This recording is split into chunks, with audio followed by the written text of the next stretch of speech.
Prepare for battle. One box could leave you messed up and fractured. Block these uppercuts, they may leave you captured. May the best fighter win and win again. Battle to the top until his life ends. But if his life ends and he starts to decay, may one of his street soldiers avenge things. See you talking to the game, couldn't be talking to me. I got enough to beat and more soldiers to bury. You know it just clicked in and made you realize this game is twice as hard. You see that with your own eyes. You're on the way to choose your type of life, cause you gotta. I tell you from now, which fighter will be the hotter. I don't think you want this one. Just practice, just challenge me when you're ready with your tactics. High punch and spin kicks, watch your back split. I see you in the air when I make you backflip. Select to make your first pick. 10, 9, 8, 7, 6. Choose and pick the best one. 5, 4, 3, 2, 1. Select to make your first pick. 10, 9, 8, 7, 6. Choose and pick the best one. 5, 4, 3, 2, 1. Select to make your first pick. 10, 9, 8, 7, 6. Choose and pick the best one. 5, 4, 3, 2, 1. Select to make your first pick. 10, 9, 8, 7, 6. Choose and pick the best one. 5, 4, 3, 2, 1. One box could leave you messed up and fractured. Block these uppercuts, they may leave you captured. May the best fighter win and win again. Battle to the top until his life ends. But if his life ends and he starts to decay, may one of his street soldiers avenge things. See you talking to the game, couldn't be talking to me. I got enough to beat and more soldiers to bury. You know it just clicked in and made you realize this game is twice as hard. You see that with your own eyes. You're on the way to choose your type of life, cause you gotta. I tell you from now, which fighter will be the hotter. I don't think you want this one. Just practice, just challenge me when you're ready with your tactics. High punch and spin kicks, watch your back split. I see you in the air when I make you backflip. Select to make your first pick.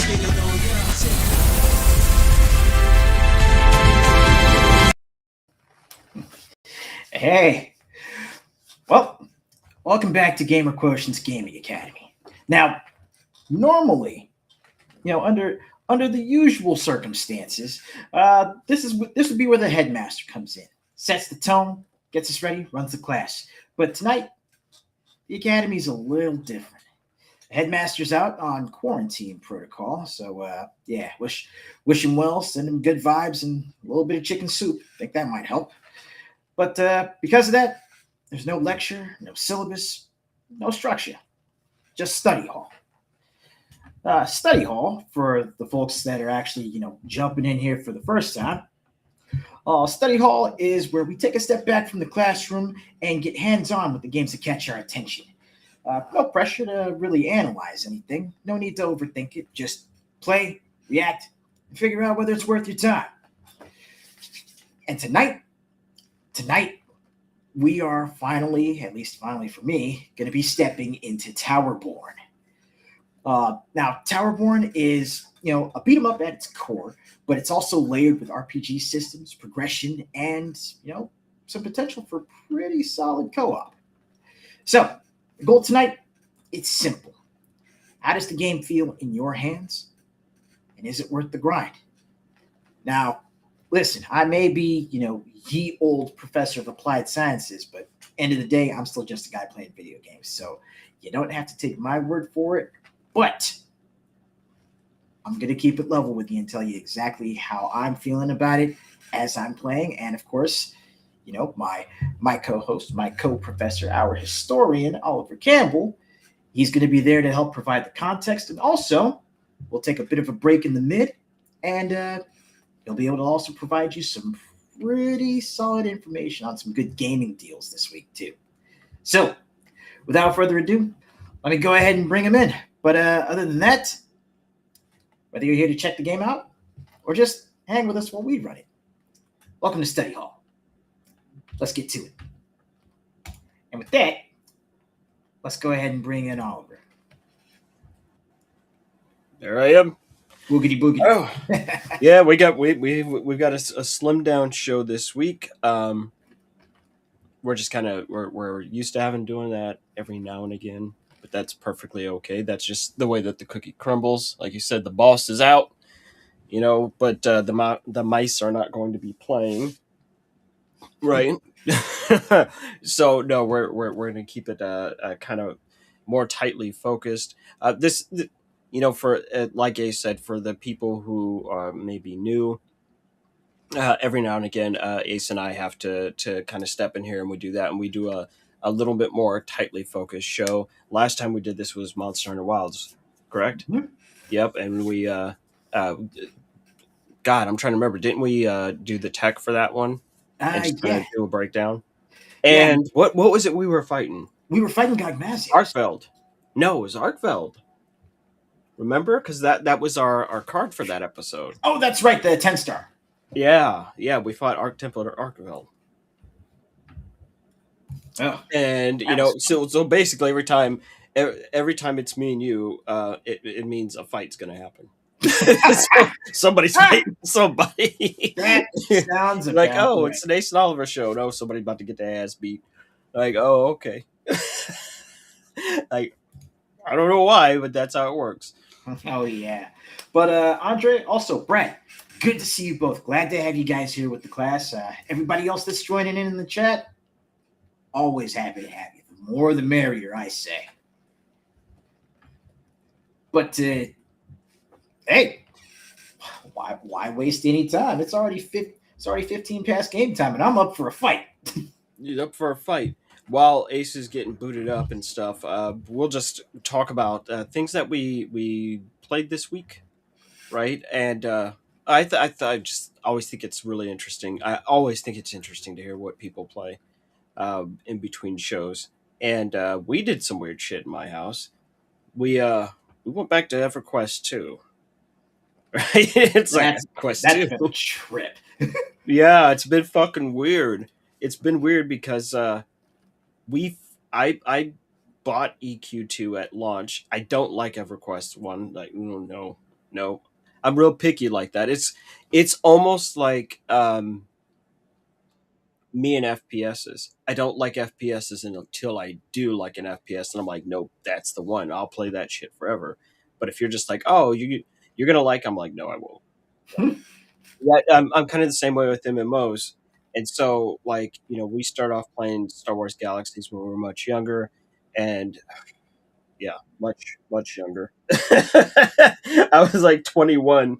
Yeah, yeah, I was like 21 years old when I started Star Wars Galaxies, and then of course after a while, after things kind of went to crap with Star Wars Galaxies, we ended up going to EverQuest 2 and just noodling around just because we were there, and obviously it wasn't nearly as popular as World of Warcraft, but it wasn't as popular as World of Warcraft, so I felt like we had more room to explore. And now we every few years or so we get in there and just go, let's see what's different, EQ2 went really full to play. They brought up classic servers like World of Warcraft did, and Oh, that's what you've been seeing us play is the classic server, like when we played it the first time, like as a couple. And so it's based on the version of EverQuest 2 that existed in 2006. which So makes it which which actually brings up kind of a funny point because depending on how things go, I may be having my classic EverQuest 2 moment soon. Because I uh-oh. just saw the announcement that Dungeon Fighter Online Classic Oh, is oh going to be no. coming out soon. Oh no. So no, everyone's Someone will coming have to back with put in this a missing classic persons stuff. report for me. But here's what's so weird is that we're looking at this, and our attitude towards the game, our approach is completely different Yeah. compared to what it was before. And I'm like, yeah, I'm nearly twice the age I was when I first played this. And I'm like, oh, like I've been getting killed and taking all kinds of equipment damage and all that, and I don't care. I'm like, oh, okay, I'm just a little out of my league. Oh, I'm just a little out of my league. Okay, we'll kind of run around here. And it's actually been this incredibly relaxing experience compared to the first time, right? Because we were playing it and it was like we had guild, and all the nonsense that can come from being gilded, Yep. right? And what kind of pressures people put on you. But we're also coming with a lot more experience and a lot more knowledge too. But also because even though the server population is high, there's not a lot of people where we currently are, And so like we just kind of get in there and noodle around for like 2.5 hours a day or so, right? And it's been really enjoyable, like because the population is smaller and people are all kind of off doing other things, like even going to the broker and selling stuff. I'm actually making money, which before was nigh on impossible. And that kind of stuff has just been really intriguing. It's also one of the biggest streams I had in a while, just bringing up EQ2 in the first place. I was in the tutorial and I had like 20, 30 people watching. I was like, is this a thing? But here's what's really neat.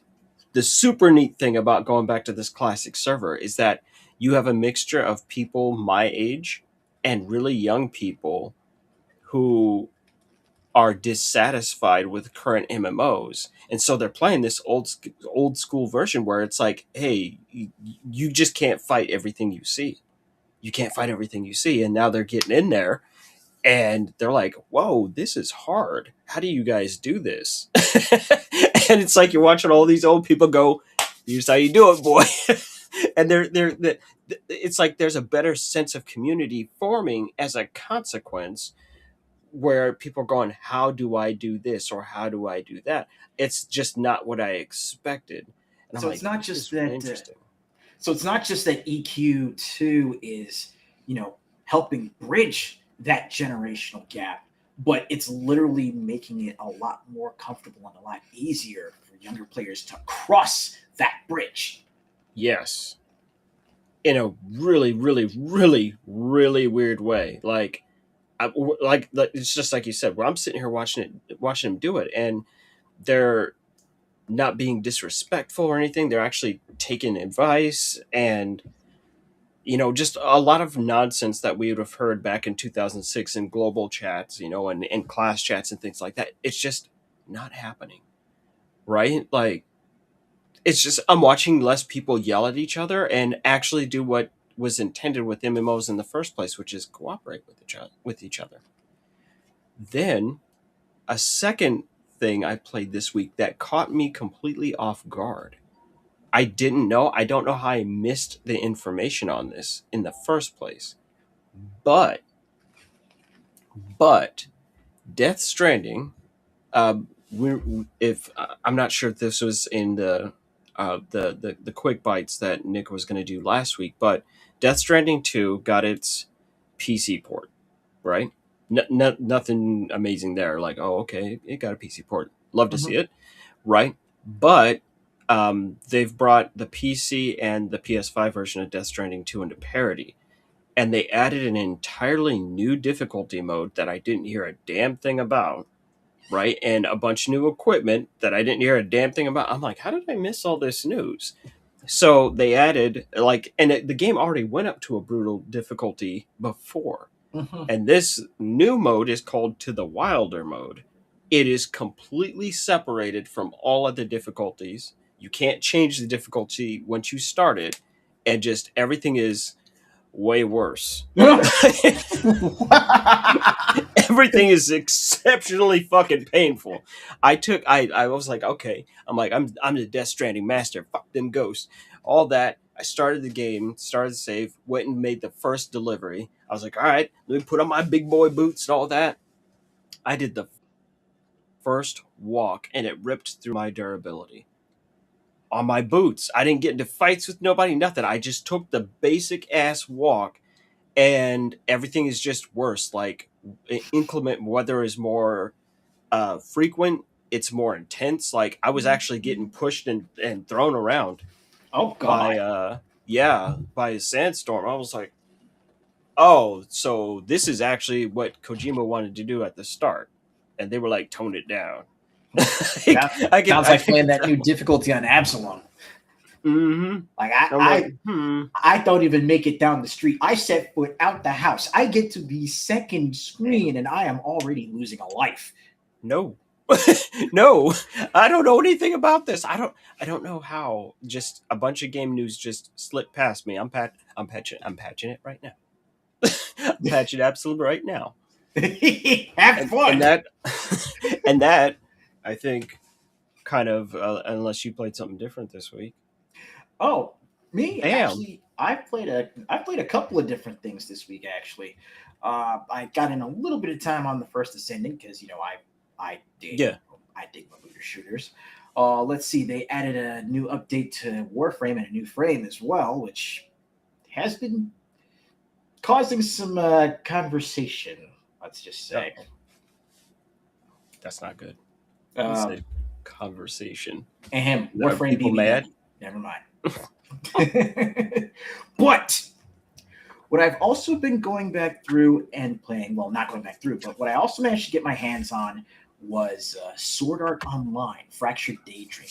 Now, as a bit of an aside, a bit of a quick bite of my own, SAO Fractured Daydream is actually rumored to be on the list for the upcoming PlayStation Plus free games coming in April. Okay. So I went and picked it up for $20 because I wanted the physical version. But for folks that just want to sit down, pick it up, play it, give it a shot, it's likely coming free next month, starting April. I'm going to say April 5th, April 6th, but next week. Word. And the really interesting part about it is, I found a way to describe it that I think kind of encapsulates what the game is like. It's action combat gameplay like Final Fantasy 16 or Grand Blue Fantasy Relink for the folks that played that. But unlike 16, elements are actually important. It's like that with a little bit of dot hack.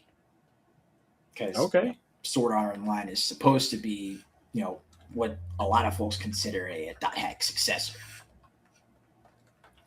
And the best part about it is that you can get into the game and you don't have to have caught up on the series, either the games or the anime or the manga beforehand. You'll play through the game, you'll get to know the characters, and the codex is talking about everything that's happened in the series up to that point starts to fill out. So you can actually go back and review, like, who's this? How did they know each other? What's the specifics here? And you can go back and check it out. Right on. So I got in a little bit of that and was also playing a good chunk of Zenless Zone Zero earlier today. Why? Why not? I still don't know what the hell that's about.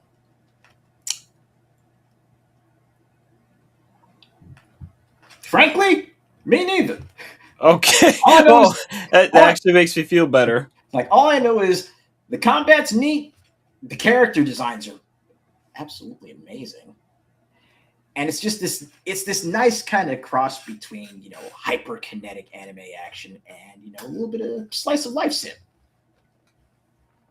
All I know is I hear Zenless Zone Zero, and I immediately go to Bots Master in my head. Yeah, Street Boys. No, I might have to double check out a couple of characters, but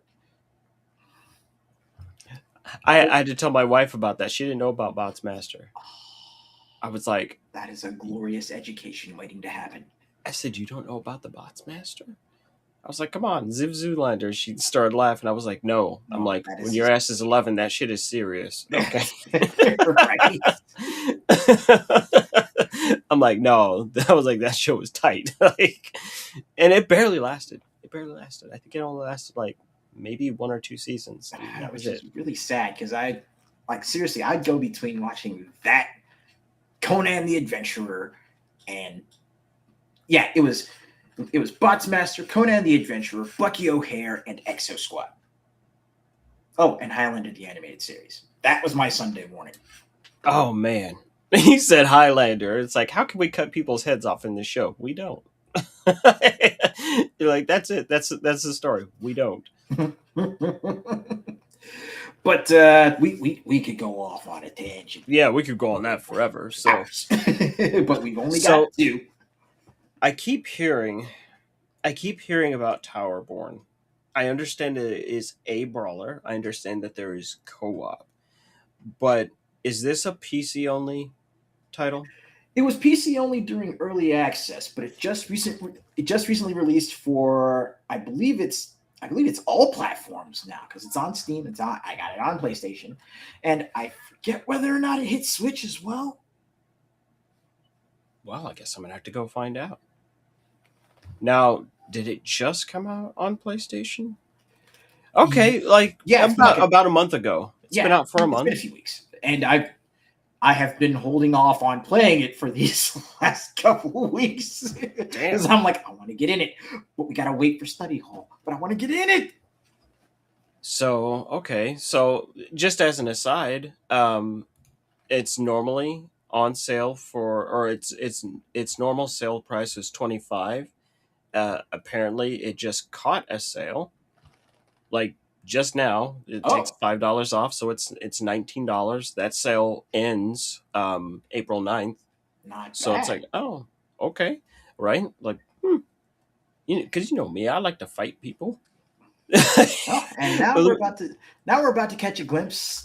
Take a look at it firsthand and to see, whether or not other folks want to jump in on it. But again, for me, literally the last couple weeks has been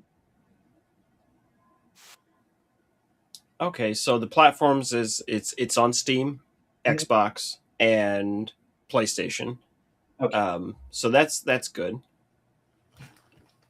You know, and as you go ahead and start going through this, I'm gonna Mhm. just pull up the data here, give people a generalized idea. Of course, everyone can just look up Steam themselves, but you know, everyone listening isn't necessarily in front of a computer either. So, just from what I'm looking at, it's relatively speaking low specs, which is nice to hear. You love to see it, right? Mhm.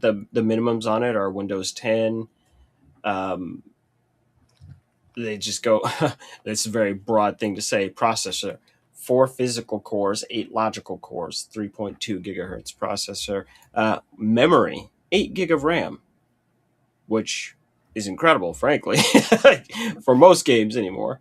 The graphics, it says GTX 1000. Okay, so that sounds a little weird. I'm going to assume a GTX 1060, uh, 25 gig of Yeah, storage. that sounds about right. The GTX 1000 series. Yeah.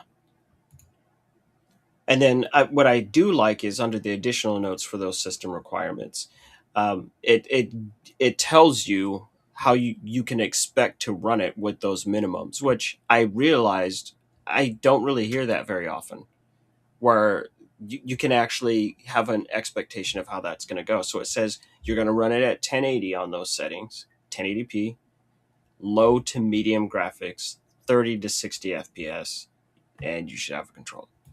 It's like, oh, okay. Now, what's really important is that this is an Xbox Game Studios published game. Mhm. So, with all that stuff that's been going on over there at Xbox lately, that at least provides some context.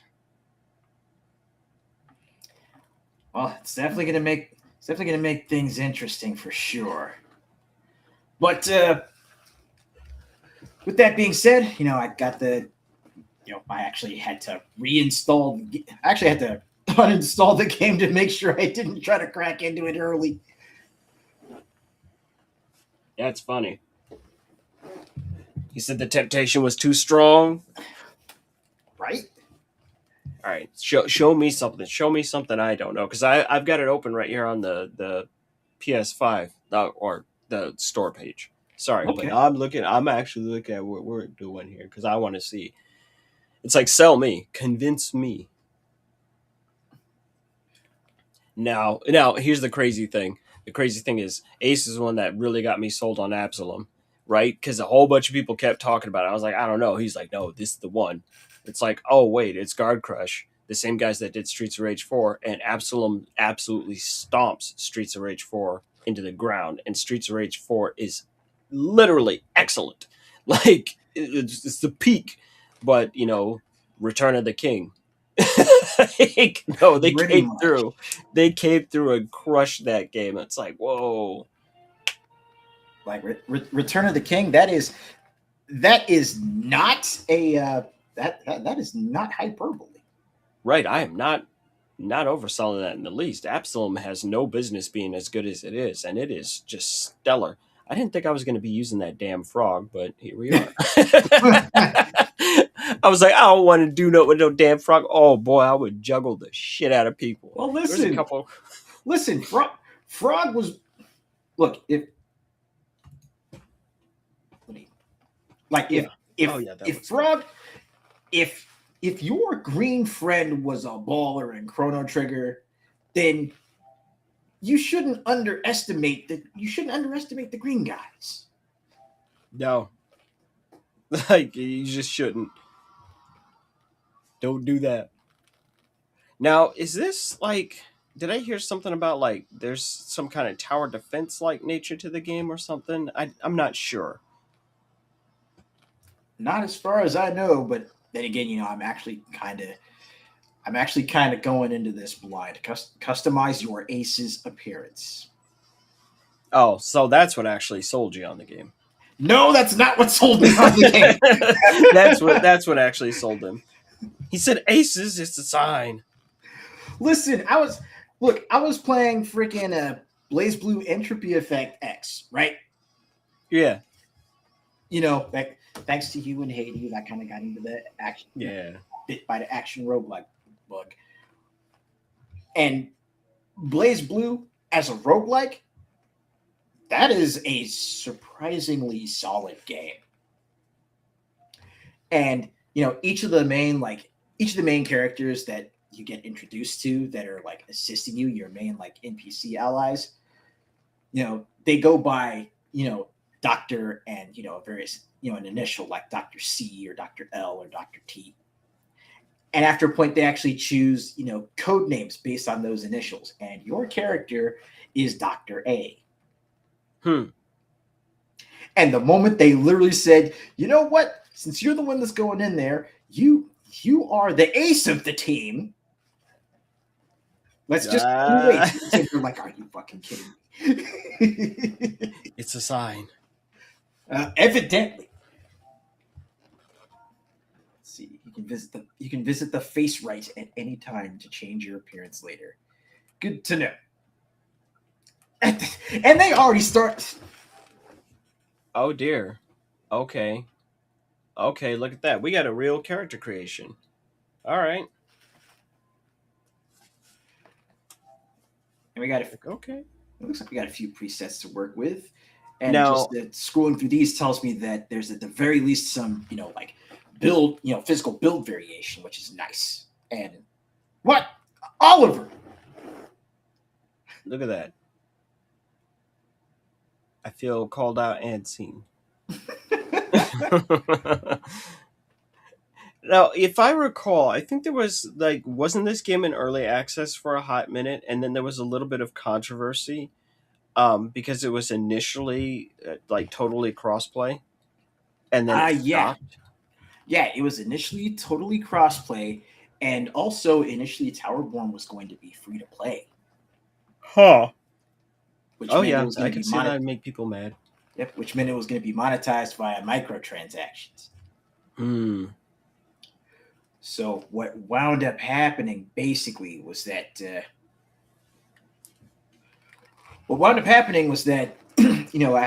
after a certain point they switched it to where it was going to be pay to play, but also you'll be able to jump in and much like what they did with Wayfinder, you'll actually be able to unlock like a lot of the cosmetics and weapons and stuff in game as opposed to having to pay for most of the stuff, which is nice. The cell shading here is not currently.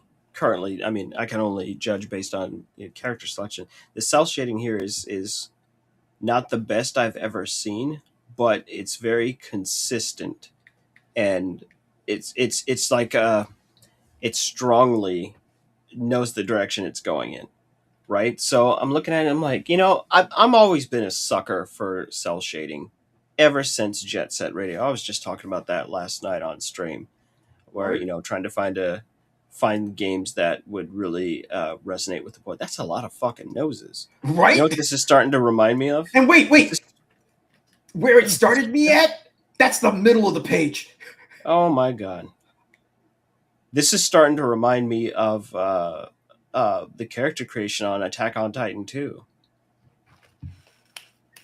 I knew it. I couldn't quite place it, but I'm like, hold on. This feels familiar to me. Yeah, like for people that didn't play that, first and foremost, you missed out.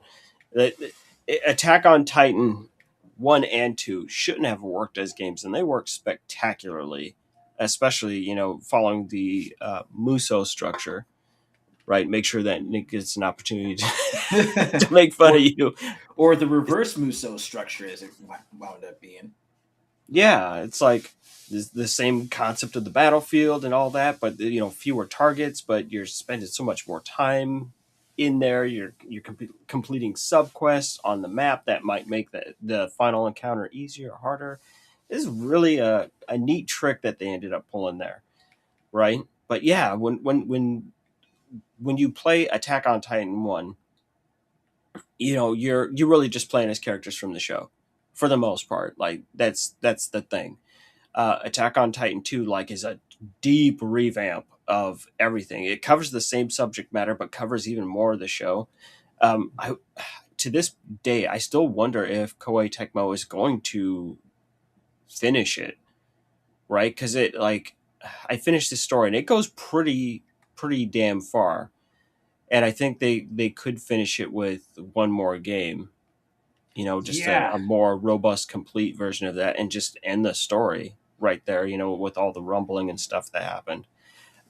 They cut us off, like, I think right when they were going to go to Paradise, right? Or wherever it was. Like, right before they're going to go, and take the trip and leave the island. And, go mess around in Europe. Because it's like, let's not kid ourselves. That's where everything's happening. It's in Europe. And that's just where the game ends. Kind of like how Berserk and Band of the Hawk goes pretty far. It goes past Golden Age and gets into, like, eventually, like, you will team up with Zod to deal with something worse. But Berserk and Band of the Hawk it kind of ends at one point, because it was, Berserk's still unfinished after all this time. And Attack on Titan was not yet finished when Attack on Titan 2 came out. But, just again, as an aside for people, here's a game that's a Muso that definitely got finished, right? Once they did it. So Fist of the North Star, Ken's Rage was great, but then Ken's Rage 2 was remade from the bottom up, specifically to address issues with Ken's Rage, because it's actually kind of a slow Muso, and the controls weren't necessarily the most responsive. And Ken's Rage 2 kind of just speeds everything up, and it covers the entirety of Fist of the North Star from start to finish. Yep. It is wild. That was man. I'm still beating myself up for not taking the time to finish platinum that, because it's just all optional shit. And hey, clear all these maps with these characters. So okay, right? And I just burned out fine. a decade ago, right? And it's like I have like 2 or 3 missions left with like 1 or 2 guys, but I was just like, ugh. I was like, I'll come back to it. I haven't. Hold up. Hold up. Each class is tied to a unique weapon type and offers a distinct play style. As you level up, you unlock class-specific skills that can be equipped to further customize your build. Take a look at the 4 weapons there. You can switch classes anytime from the class menu, so you don't even need to make multiple characters, which I love to see it. I see that big-ass Hulk fist there, so we know what Ace is doing. Somebody's getting punched in their fucking kidneys. Pyrocrast. Oh my god. Look. They are actually Hulk gloves. I mean. Okay, so let's start from the top here. We got the Sentinel. That's your sword and board class. Looks like it's got some pretty decent speed to it. And of course, you got your blocking, your counters, your combos. Pyroclast. Oh, I like that. Their war club. Ha. I like that. That's neat. So it's a cudgel that also... Oh, look at that. That's dumb as hell. A cudgel that basically does gunlance stuff. Yeah. They got a little Greek fire coming out of the end. All as a right. part of its combo strings. That's neat. That's really cool. Rock Breaker, you know what it does? Lay on hands. Yep. Wait, was that a Powder Keg Punch? What does hold that up? mean? I think I saw this dude do a freaking. He didn't just do an elbow drop, did he? Maybe he did. Yeah, let's look. He sure did. Oh, he hit him with So- the Macho Man. He came out there and said, "Pop!" Like, oh shit! You know, elbow drops have been a fucking issue in gaming recently. It was with the shit I've seen coming out of Crimson Desert. Oh, I was like, "This is the greatest." I said, "This is the greatest wrestling game I've seen since pro Since wrestling for the NES. Just doing absolutely ignorant shit. Like, you know, Wait, he's got a they drop let me kick have it. too. The Oh, Rock Breaker God. has a drop kick. Oh my no. God. Oh, you love to see it. And then we have the Shadow Striker. Dual blades. Looks nice and quick. Nice. Ooh, look at Ooh. that. Some of that Ooh. Strider shit. Ooh. Some MVC Strider nonsense. I am intrigued. I am intrigued by all four, but you know But yeah, You know you gotta full well. reach out and touch somebody. Just go ahead. Do the thing you gotta do.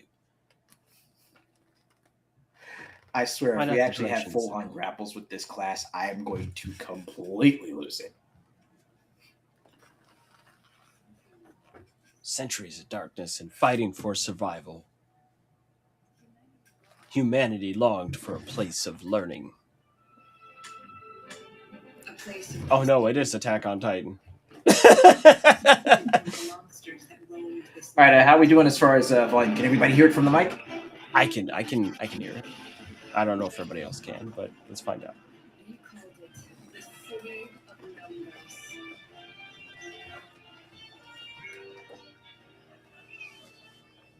Ah, and it looks like we already have a convert. Oh no, I was sold in the first 5 minutes of this episode. I've already bought it. Oh. I already bought it. All right. I was just being quiet about it. I was like, no, let's keep the focus right here. Let me take a look. Oh, Right, and but no, they just put me right in the middle of it. Oh, look at that. Look, there you go. Take your Hulk gloves and do something with it. What the hell was that? An explosion? He said, my neck, my back, my neck and my back. A limited number of flasks per mission. Okay.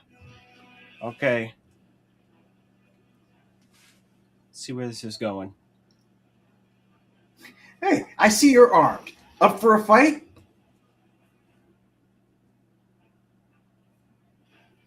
Do you even need to ask?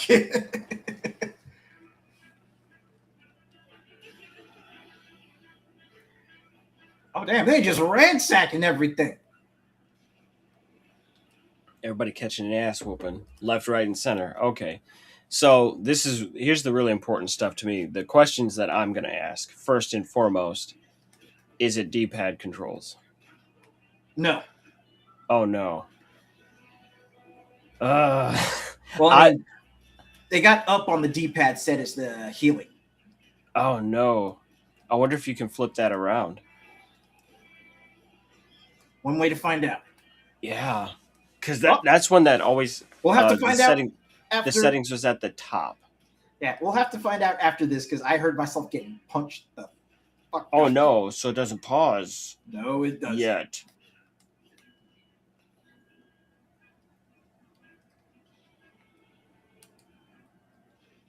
Oh, don't worry. I'm going to kill your wallet some more, Andre.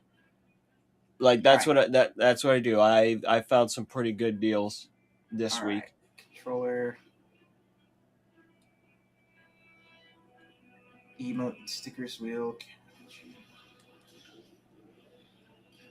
Oh, I heard something going on. You know what? I think I'll have to just worry about seeing if I can change the settings. past the tutorial. Yeah. Okay, Because so for me, the reason I mentioned that, uh, uh, I'm here to kind of help cover ooh, some history of brawlers in general, and it's like, oh, what kind of brawling pedigree do you have, OBC? Well, I've been jumping heavy playing attack is the brawlers. elbow drop. Oh, sweet. God, that's so rad. I've been playing brawlers going all the way back to being 7 years old and playing Final Fight in the laundromat Yep. with my big brother. It's like, what? Like, yeah. I mean, it brawlers have such an incredible history because Final Fight isn't the first brawler. Like, it's just not. Many arcade games were brawlers, right?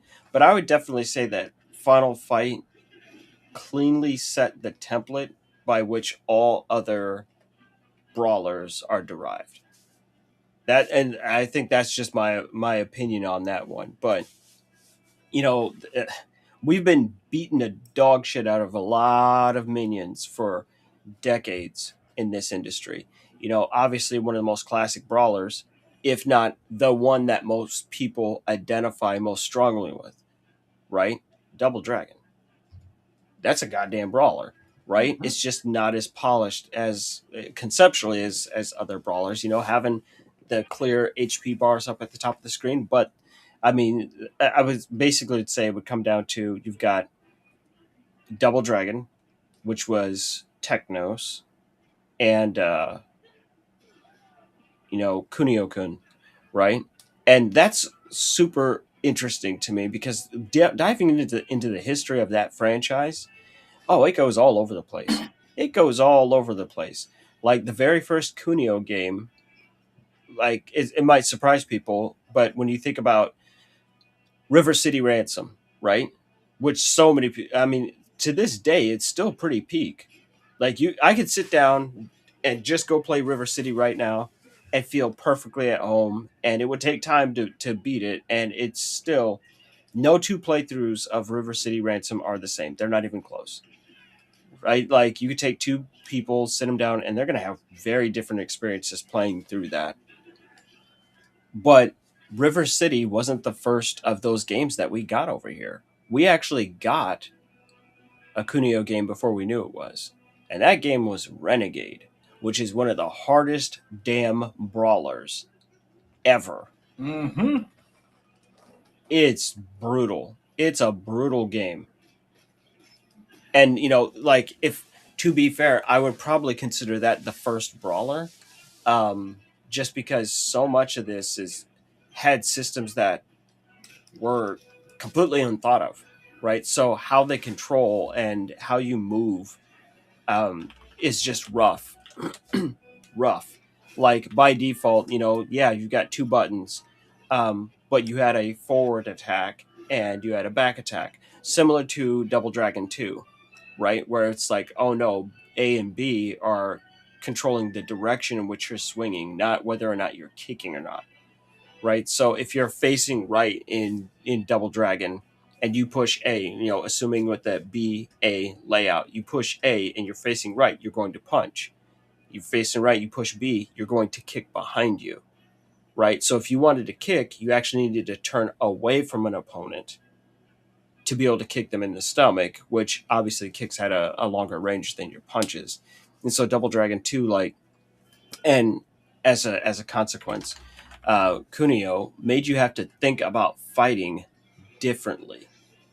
And I mean, just looking at this, I mean, again, Renegade came out in 1986. I was four. I was four, going to turn 5 at the end of that year, right? It came out in May of 86 in Japan and then September of 86 in the United States, and then in the EU comes out in 87. Then the home ports happen in 87 and 88 respectively for the NES. Right? But what's really bonkers is the Renegade, and like no, what is it called? Yeah, Neketsu Koa Kunio-kun is the original name of it. But it basically, for its time, it came out on everything, right? So it came out on the arcade, the NES, the ZX Spectrum, the Commodore 64, the CPC, which I'm not even familiar with, the Amiga Atari ST. It came out on DOS, right? It came out on the Apple II. It came out on the Master System. It is the one. Like, it just did. Now, let me see. Um, just looking at I'm looking at a Wikipedia article right now that Mhm. does a really nice definition on this. It says that Renegade is an important game that defined the beat 'em up genre, establishing the standard gameplay format adopted by later games in the genre. In contrast to earlier side-scrolling martial arts games such as Kung Fu, right, which is always the one that's just going to throw people off, right? Like, how many people remember Kung Fu? I do. Mm-hmm. Mm-hmm. Doing that nonsense with the and walking to the side. It was all side walking, right? Like, let's see, Kunio-kun introduced key elements such as the belt scroll format, where players can move horizontally and vertically in a scrolling arena-like space. A combat system incorporating combo attacks, standardized three-button control scheme, and a street brawling theme. It was the basis for Kishimoto's next game, Double Dragon, which further advanced and popularized its beat 'em up genre format. So that's kind of the key here. It's like, no, like when we go back in time, this is what started it. We can't have the very game that Ace is playing now. We can't have Towerborne without Kunio-kun, right? Because man, what a standard setter. I mean, come on, River City Ransom, like the concept of, hey, what if we don't have stages and we just literally have persistent areas? What if you need to get stronger on your own, and you're going to do that not by leveling per se, you're going to do that by getting money. Right? You get money, and then you need to go and visit stores and function within a present day frame set. It's like, no, go out there, deal with the gangs. Not all gangs don't just take over an entire area all the time, right? To every time you change screens, you go, oh, hey, look, it's a generic dude's turf, right? Oh, it's the Cowboys' turf, but it's not their turf all the time. Every time you pass through that area, they may not be there, right? They got other shit going on. Finding the skill books. Every kid that came up playing River City Ransom knows all about Stone Hands and Dragon Feet and Mhm. Grand Slam. Doing all that stuff. Benny and Clyde becoming a running practical joke of annoyance fights that you just have to deal with no matter what. For many young people, I hate to say it, but this is just true. This is just true. If you don't know this, for many, this was the first time they saw nudity in a video game. It's true. Mhm. I Seen that. stepped out the sauna. You stepped out the sauna and them ass cheeks are hanging out. This is huge. If you consider when River City Ransom came out, like, oh, yep, Billy and Jimmy guest star, right, as actually bad guys in River City Ransom. Oh, as the Dragon Twins, they beat your ass. So let's just get that right out there. No, they light your ass up. They even their music is in there. So in case that there is any doubt as to who you're dealing with, now Right. you know.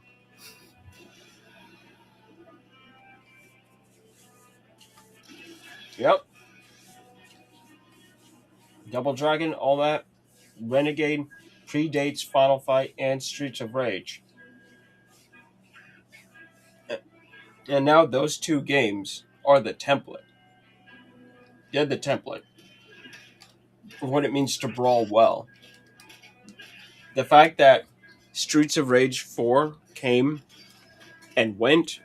Guard Crush obviously got Sega's blessing to make Streets of Rage 4 and to bring back Adam, who's just been missing in action since the first game. He's just gone. And to have it go so freaking well. I'm surprised that Capcom hasn't brought back Final Fight since that went down. Right. Right?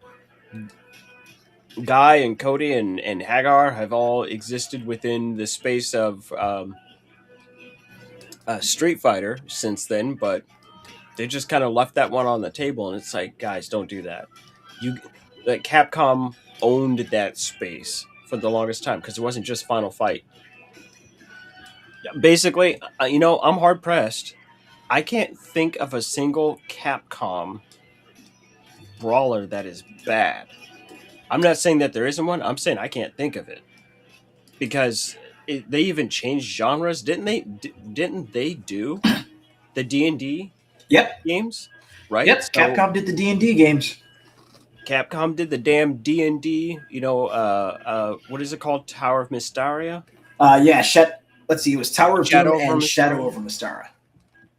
Thank you. I was like, I feel like I got. I know there's a tower there somewhere. I mashed two games together, and you could even you could get that. I'm not sure if you can get it still, but I know it was on the PS3.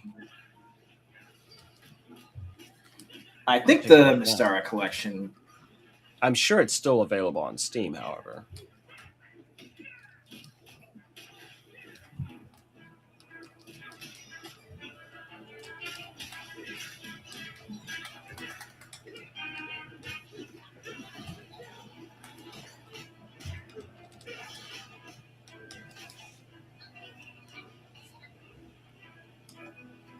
Damn, he said Cadillacs and dinosaurs.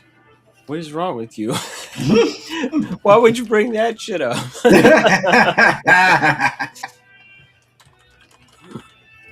Well, I mean, come on. Like, while Cuneo and while Cuneo and the others set the trend, it's set the pace. Once Final Fight hit the scene, and once Capcom got into their groove, not just with like the other Final Fight games, the D&D brawlers, Alien versus Predator, Cadillacs and Dinosaurs, and even their most recent brawler, Battle Circuit, that is a wild time. But it's vintage Capcom, and it's another in a long series of brawlers that defined the genre for years. Oh yeah. There's just such a ton. Jesus, I'm trying to think. Just you mentioning Alien versus Predator, it sent me back. I had that like Dr. Phil moment. I'm like, oh yeah, no, because that was premium. That was a huge one. Just as an aside, Battle Circuit, you can get that on. Good God, you can get that on Steam for the Capcom Arcade Stadium for $2. Can't go wrong with that. Little known fact for people, that it's so when people get in and ask about, oh, who's the company mascot for Capcom? Oh, it must be Mega Man. Nope. He is actually not the company mascot, and he is de facto now. But the company mascot for Capcom was Captain Commando, who had his own brawling game. To help people understand how big brawlers were as a part of Capcom's library in the 80s and 90s. And it's one of the goofiest games you're ever going to play. You're a baby. Like you fight as a genius baby in a robot suit is one of your selectable characters. No, it's some of the most nonsense stuff. Like there's a reason it didn't catch. And Captain Commando is he's kind of generic looking, right? But and then Mega Man took off, right? And it's kind of like okay, yeah, no, we're the house that little baby robot built. Oh, hello, boss fight. Yeah.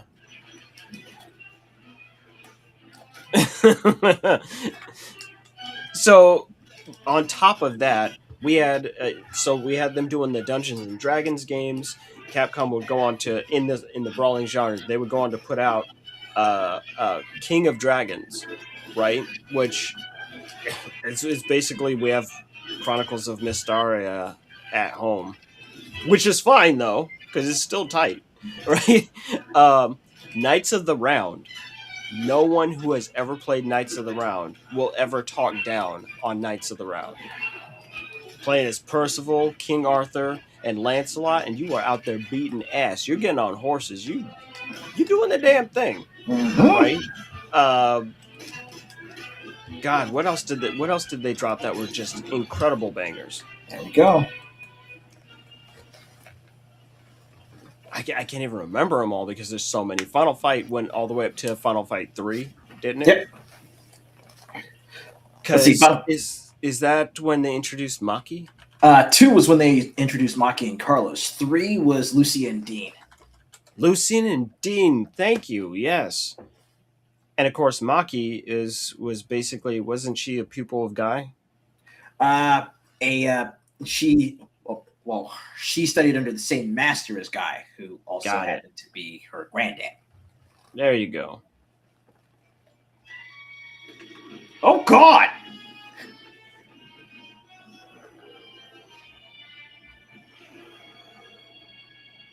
Yep, there you go. There's Carlos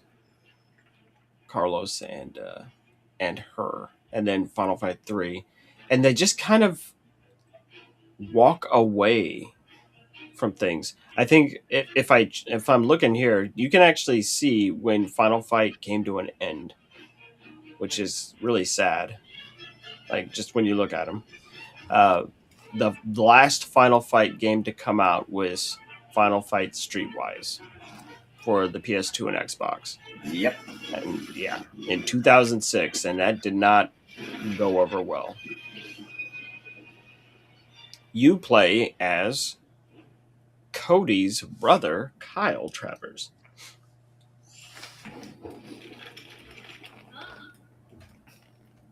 But of course, we all know what we really want to hear about. We really want to hear about is Streets of Rage.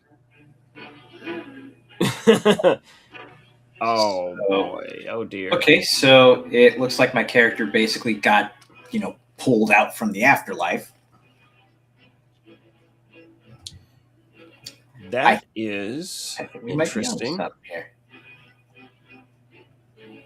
So here's a weird one. Weird one. The boss just reached out. The headmaster reached out and gave me some news to share. That is interesting. What a very specific collection, and how much work did these guys have to do to pull this off? So, limited run games. Before anybody gets mad, just let me finish.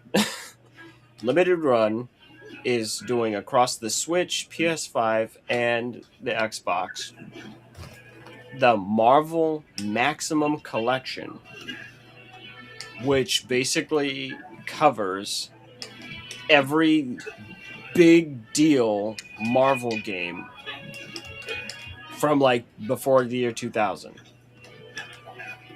So Doesn't it also include the classic arcade X-Men? yes, this is kind of crazy. So in this collection, it's going to be $39, which is actually very respectable for as many games as you're going to get in here. So starting full line or headlining this bad boy, X-Men the arcade game, the definitive mutant beat up returns. Experience the legendary cabinet action with full online multiplayer support for up to 6 players. Shut the front fucking door. That's amazing. When that got re-released on the PS3, I think they dropped it. They dropped it out of 6 and brought it back to 4. It will have rollback netcode, and then Captain America and the Avengers based on it's actually taking the time to show the distinction of what version they're using. Right? So yes, it is the X-Men arcade game, not the re-release that got put out on the PS3 all those years ago. Captain America and the Avengers. So it looks like it's a combination of the arcade. Is this the Mega Drive and 8-bit versions? Oh, Yeah, yeah, it is. okay. So it says right here, experience the cinematic arcade original or the unique platforming spin of the 8-bit version. And then, of course, Spider-Man and Venom in Maximum Carnage for the Super Nintendo and Mega Drive, right? Yes. And anyone that's going to tell you, especially right there, just right off the bat, we've listed two bona fide brawlers: the X-Men arcade game and Maximum Carnage. That game is fucking bully. Okay, for you young cats that don't know, oh no, Maximum Carnage will light your ass up. Like, oh no, New York is in flames. And Cletus Cassidy is out here killing people with he is showing no quarter. The fact that Venom is out here having to actually tolerate Spider-Man, that I hate that the Venom movies completely just disrespected that source material, right? Because that was a wild ass comic arc. It's one of the best comic arcs. Mm-hmm. And then this same collection has the immediate follow up to Maximum Carnage, which wasn't as good visually, right? But they did some tweaking to the difficulty and things like that. And Venom and Spider-Man. So they flipped the names because Venom's the primary on this one in Separation Anxiety for the Super Nintendo and the Mega Drive, right? So the symbiote sequel team up in 2-player co-op to take on the Life Foundation and Carnage's offspring, right? So you actually have to deal with a whole bunch of other people who've been infected with the symbiote, and they all have their own little thing. There's one symbiote that she's got real long hair. It's kind of crazy, right? But it was like, oh, so you're basically trying to track them down to reabsorb them. Oh wow, I never played this game. I never played this game here. Spider-Man and the X-Men in Arcade's Revenge for the Super Nintendo, Mega Drive, Game Gear, and I'm not sure what this other platform is that they're listing. I don't think it's the Game Boy. But navigate Arcade's deadly murder world. This collection includes the handheld versions, offering a fascinating look at Marvel history on the go. Silver Surfer 8-bit. Test your skills against one of the most infamously challenging shooters ever made. Features one of the greatest soundtracks in 8-bit history. I don't know about that. I didn't play the Silver Surfer game.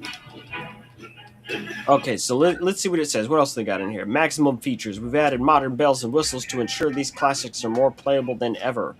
X-Men the arcade game with, like I said, 6 players with rollback netcode. Archives. Dive into a digital archive featuring high-resolution scans of original box art, instruction manuals, and vintage advertisements. A music player. Integrated cheats menu. Wow.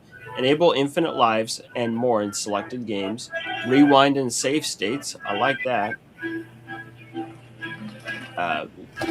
Display options. The standard stuff. Crisp modern pixels or CRT scan filters and things like that. Okay. What's amazing to me with this, so apparently the pre-order just went out and they end May 24th.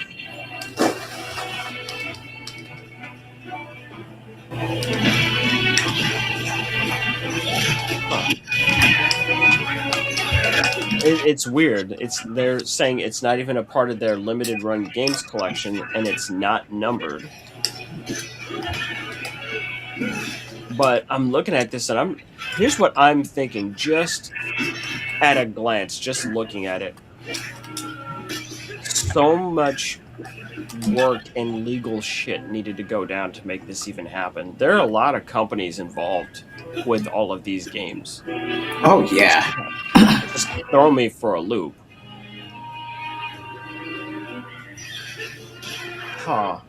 Yeah, I'm looking at this Captain America game, and I completely missed that one.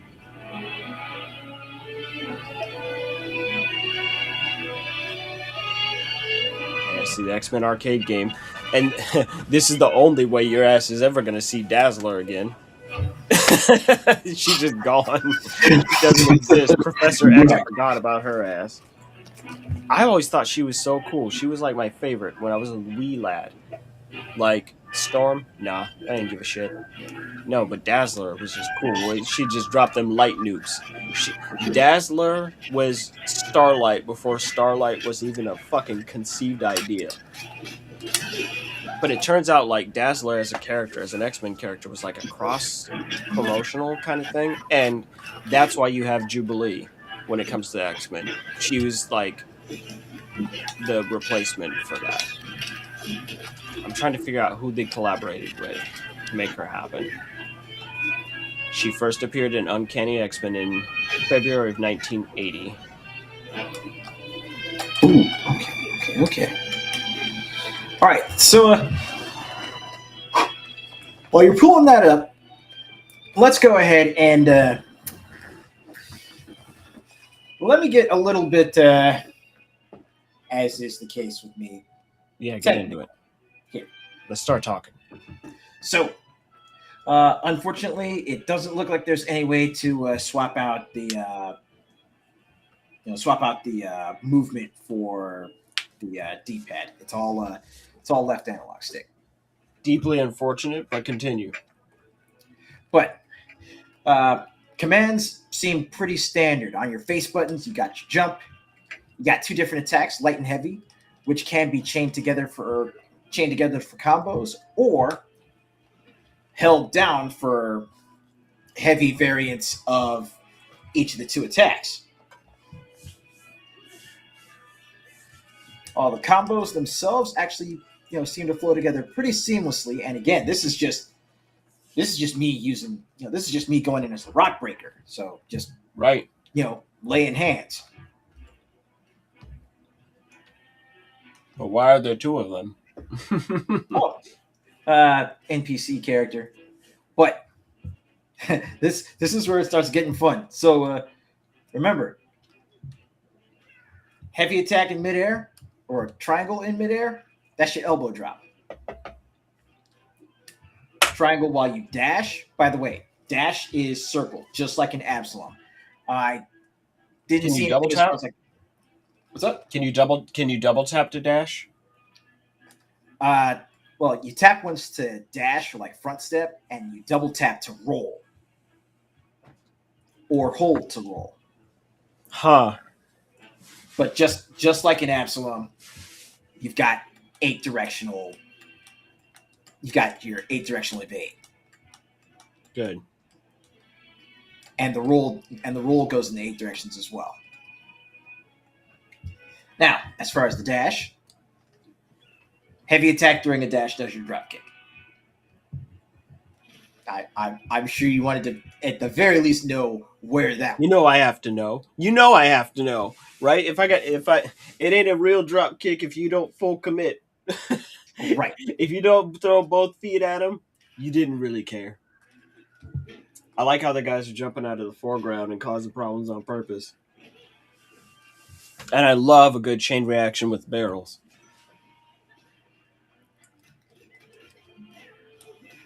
So I was actually able to find what was going on with Dazzler. It was a collaboration with Universal. Like what? Yeah, with Universal Music Group. Suddenly, it all makes sense because they had achieved great success with Casablanca Records, and she's basically a disco character. Yeah, with Donna Summer and the Village People.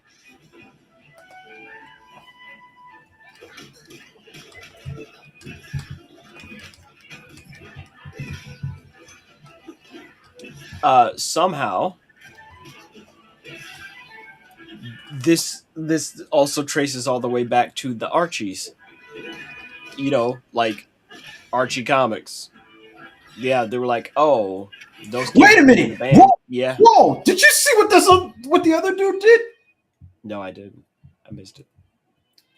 He just he knocked an enemy down and then just started just drilling on him ground pound. I think you need to figure that one out. Yes, I do. If you keep beating the kidneys, that's good stuff.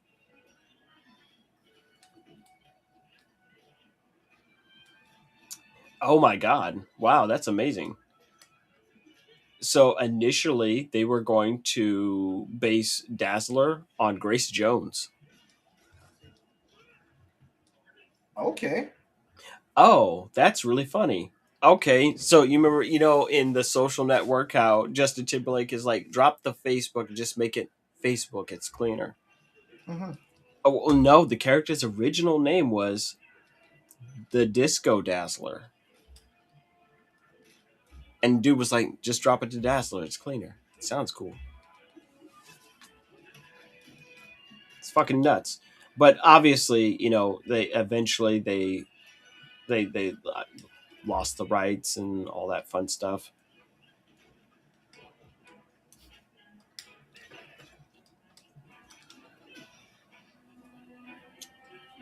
She has come back as a character a few times, however, Hmm. as recently as like 2018,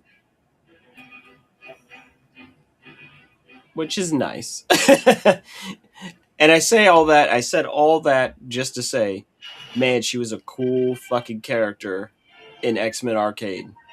No, she's cool as shit. Yep. Just throw that one good Big lob ass and noob. it just blow everything up. Just boom. I'm like, that's tight, man. And then Jubilee happened. I was like, what is this low rent shit? I was like, what is this? I felt insulted. I really did. I was like, how dare you? All right. Yep. Huh. I'm looking at Maximum Carnage in that collection. Yeah, I'm just seeing a lot of wild shit. You know, in X Men Arcade, Wolverine was the only one that didn't make sense to me because lasers came out of his shit. Yeah. It always bothered me. I was like, why are you shooting lasers from your claws, man? Like they didn't have it quite sorted out yet. That's okay though. We'll forgive them. But no, this is a really interesting collection, especially just to really jump back in history. I mean, it seems very robust and it is relatively complete. Um, with the ones that matter, I still think that there are other games that could and should be added to that list. Like right out the gate, right up front, right? Experience every pixelated punch, web sling, and optic blast across multiple platforms. We haven't just picked a favorite version. Every major console and arcade iteration is included, right? The Marvel Maximum Collection is the ultimate tribute to the true believers. Now, while I appreciate your attempt to hype, you fucking liar. Okay, Yeah. where's X Men for the Genesis? Where's X Men 2: The Clone Wars? Clone Don't Wars. bullshit me. Where's Marvel superheroes in War of the Gems? Right? Don't stop playing with me. Like I need to know, right? At the very least, the X Men ones have to be in there, right? Because Capcom, I bet the whole reason it's not included in that collection is because they're selling those now. True. That's what would make sense, right? Because everything here is like it's either arcade or 16-bit console and under. But speaking of stop and plan, we're gonna take just a quick second before we jump into this next section of the game. And Oliver, you've been Do my thing. you've been helping us out as is. So with that being said, we are going to visit the kennel, and we're going to have Mhm. ourselves a little sit down with the watchdog. Look, just because we're taking a bit of a break from the usual lessons doesn't mean that the sales have taken a break. Oliver, lead the way. Since we don't have the soundboard, I'm gonna do the damn barking. There you go. So, just as I always do, let's get into it.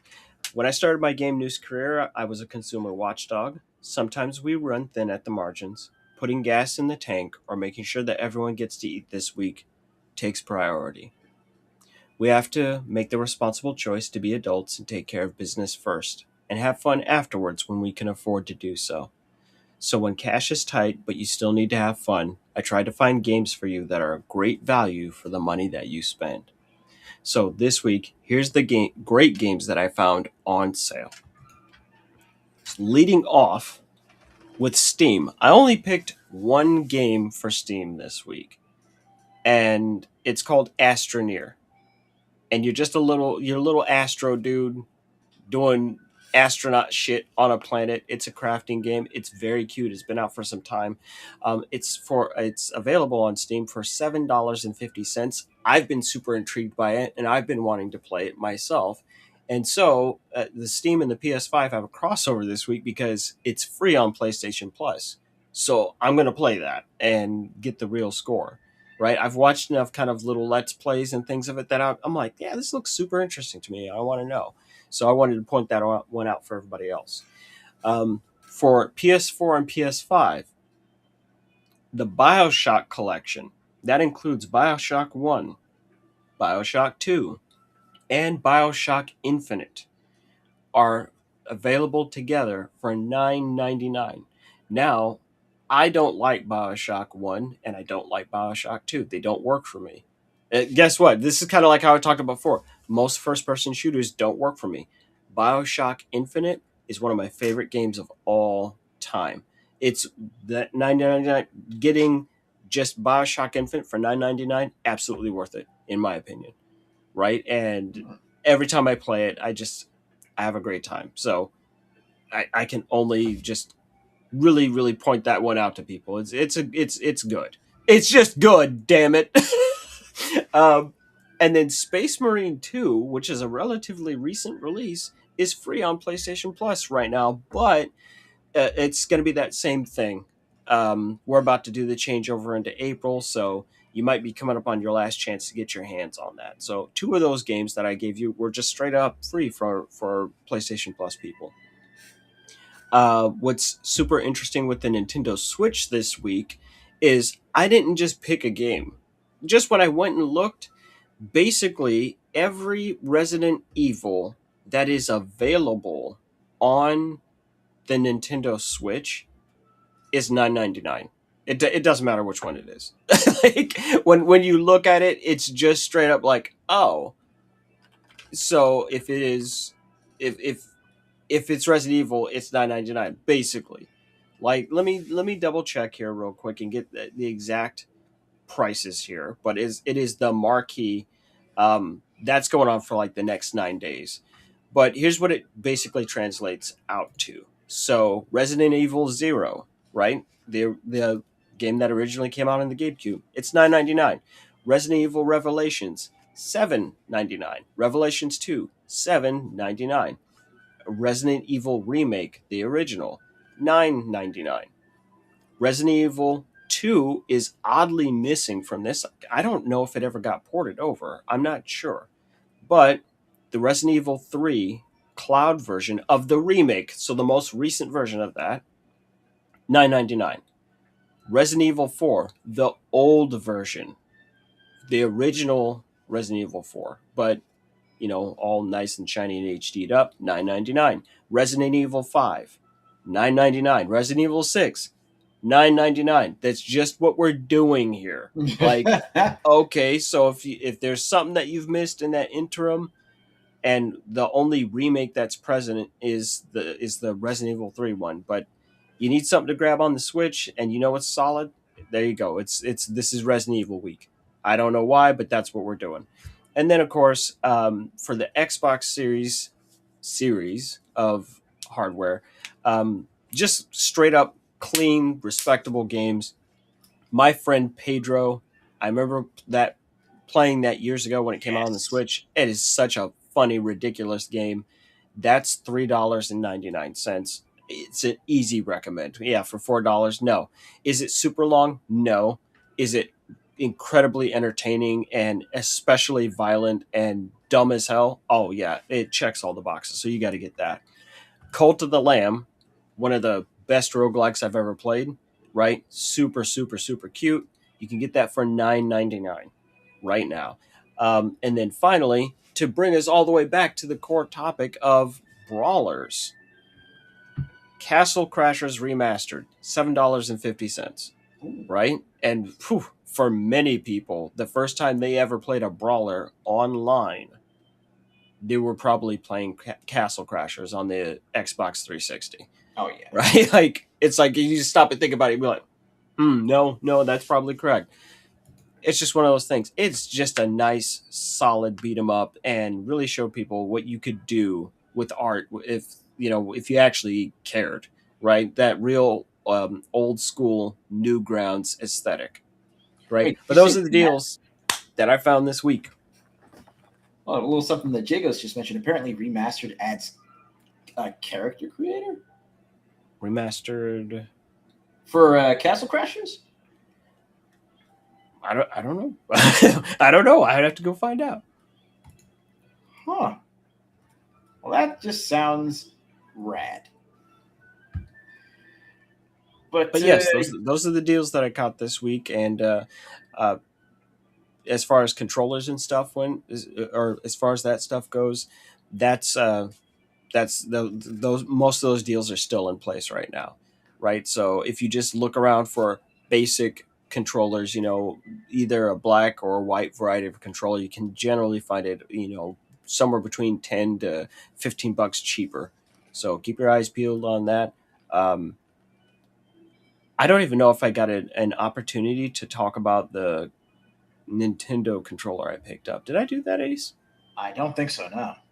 Oh, well, you're gonna love this. Let me go ahead and take the time to show off a very special controller, because we all know that Nintendo Switch controllers are some of the most expensive out there. You're gonna pay what, $90 for Joy-Con, Uh, right? And the Nintendo Pro controller is also absurdly expensive. But I was out at Best Buy, and a controller caught my eye that is so good that I don't understand why it's so cheap. So here's a Pro controller that is compatible with the Nintendo Switch 2, and it is called the Next controller, right? It works on PC, it works on Switch 1, it works on Switch 2. There's no weird fancy tricks you have to do with it. You plug it in and it's synced. This controller is so light. I feel like I'm going to break this damn thing. Right now, I recommend this controller over 8-Bit Dough. Hands down. Every day of the week, twice on Sunday. The only thing that is missing from this controller is that it doesn't have rumble. But I spent 2-3 days just playing Tears of the Kingdom with it, and it is literally the most comfortable controller I've ever held. And one of the selling points for this controller is that it is designed to fit more hands. So here's a standard Xbox Series controller, right? And here's this little buddy. It's just a hair smaller. And depending on how you look at it, it's imperceptibly different. But no. It just brought it down one more hand size. Just one more. Now, the importance is the price of this controller. Ask me how much this controller is, Ace. what are we looking at for the price? $20. You can get it in a duo pack for $40. And you can only pick this up at Best Buy. Why? I don't know. No, it's a Best Buy exclusive. I went and dug up on the manufacturer. They make other accessories for other hardware. But again, I don't know. It's kind of a weird mystery. But let me get the box for people. Of course, it still has full gyroscoping and everything. But of course, battery life is 20 hours on a charge. It's literally just promotes itself as being comfortable for small and large hands in equal measure, right? Uh, it literally on the back, compatible with Switch 2, Switch OLED, Switch Lite, PC, charges fast as hell. Oh, and I totally forgot. This is the first time in many years, and this is going to catch Ace's attention, especially considering what you're playing. One, this is the most excellent D-pad I've played, that I've messed with since a PS2 D-pad. The D-pad on here is clean. This is also the first damn controller that I've seen that doesn't have a whole bunch of weird back buttons and stuff like that. No. It has a built-in programmable turbo function. I what? And it's so incredibly intuitive.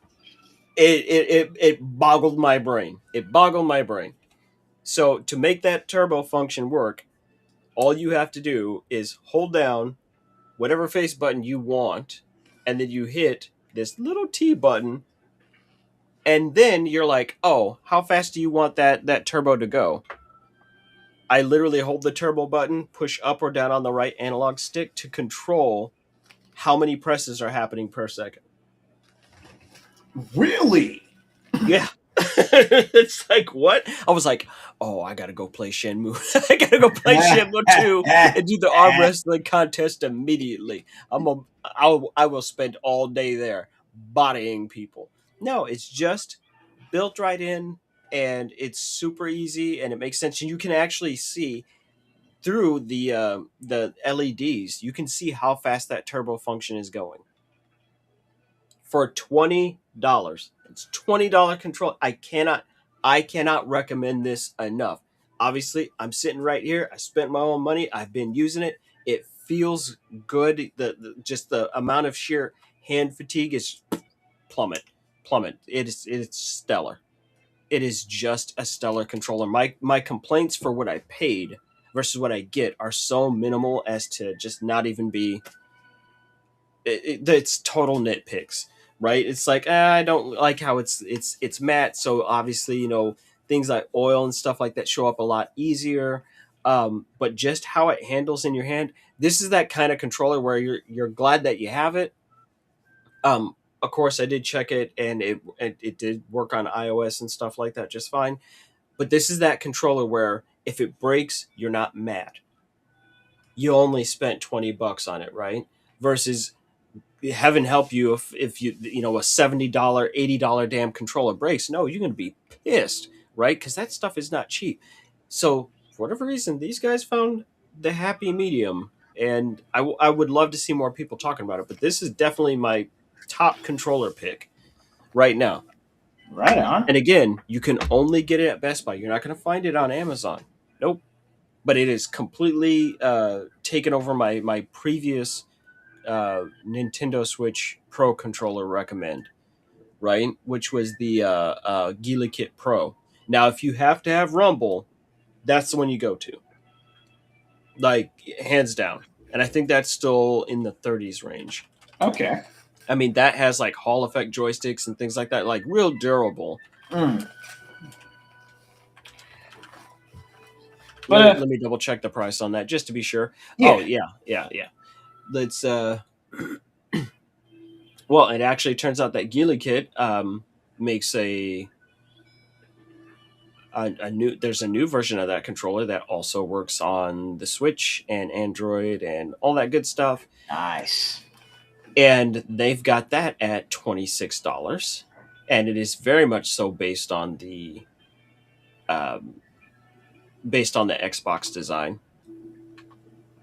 And you can actually get this on you can get it on Amazon. So that's nice. Good stuff. It's good stuff. There's definitely the cooking over here. There's stuff that you can do.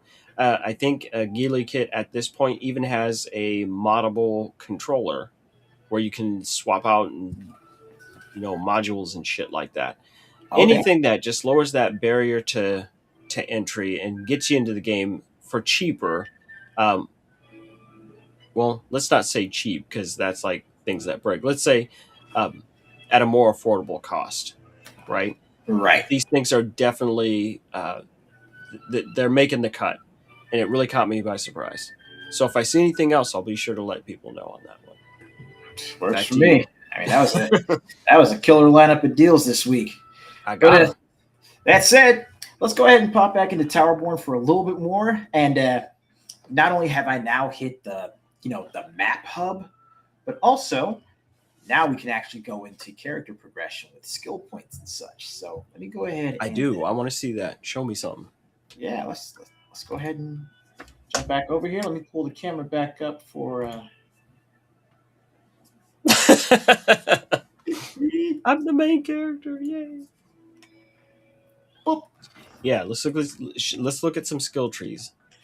So the focus, like the focus skills, it's literally hold L2 and then press one of the face buttons. Well, press either light attack or heavy attack.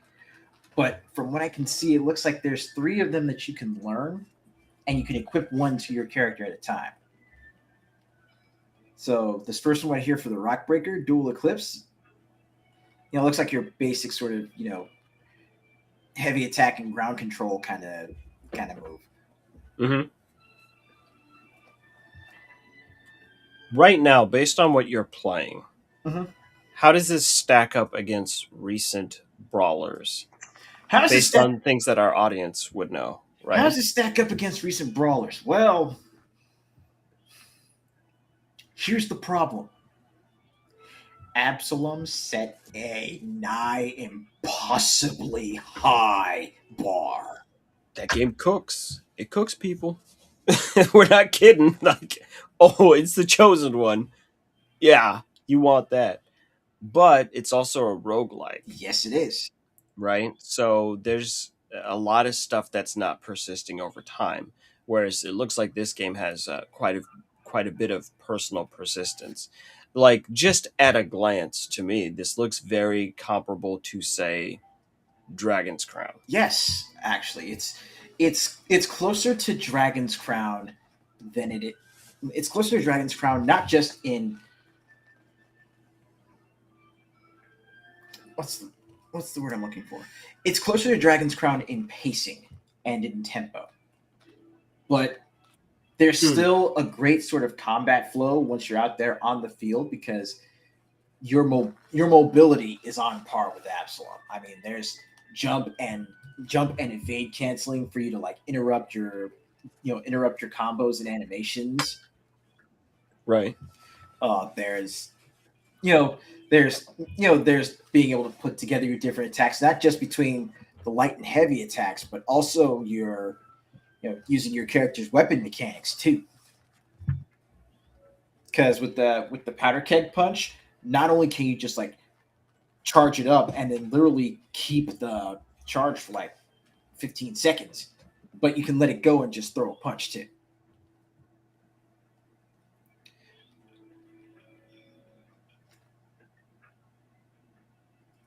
Oh, we can open it up. Ooh, an airborne version. Oh, that's interesting.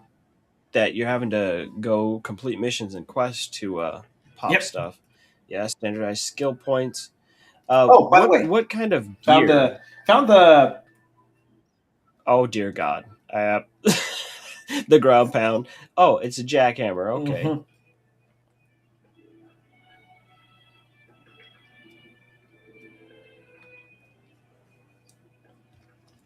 What in the name of fucking Joe Higashi is happening here? I saw that hurricane punch. That's when I unlock I saw that damn screw when I over. unlock it. That's probably going to be the one I'll stick with. But like outside of your skills for like your class skills and stuff, yeah, let's go over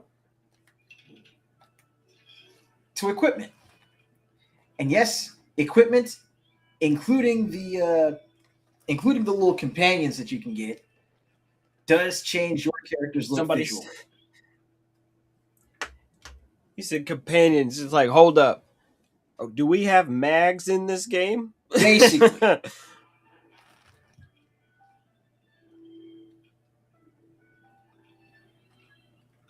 Padded mask. God, those big ass hands are so funny. They're so funny.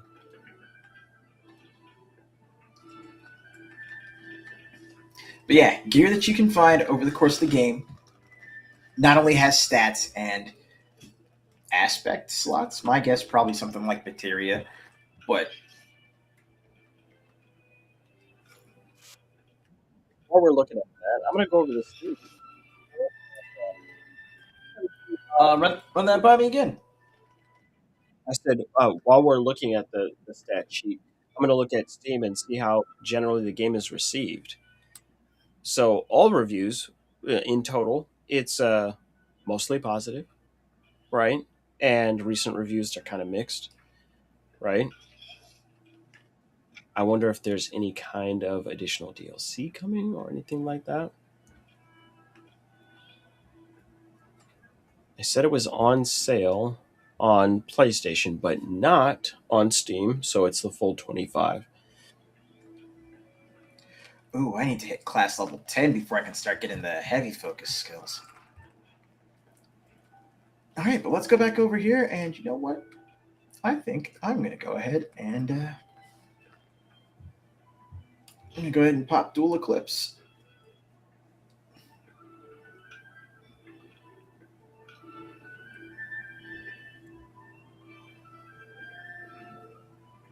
Oh, we've got an explosive dagger throw for the the Shadow Striker. Okay, there's your dash and cut. Oh wow! Area attack and then gain stealth for 6 seconds. Undetectable, and you get 50% crit damage. And It's very interesting. guaranteed crits while you're in stealth. See, that's how you do rogue properly. Like, let them cook. What? Doing pinwheels with them daggers though? You know, I think I'm going to need you to do the dual blades, since it seems like it's going to be so dramatically different compared to the fist. So switch over to the Shadow Striker then. Now, as I'm looking at this, do these classes have their own independent levels, and then you have an overarching character level? Is that what I'm looking at? I'm not 100%. No, it looks like it's just character. So I wonder what the 7 there is for. Okay, it looks like the 7 is class level. So the class level. Okay. And then I see that big old 1 next to you, so I kind of assumed it's like, oh, okay, individual class, and then separated into that.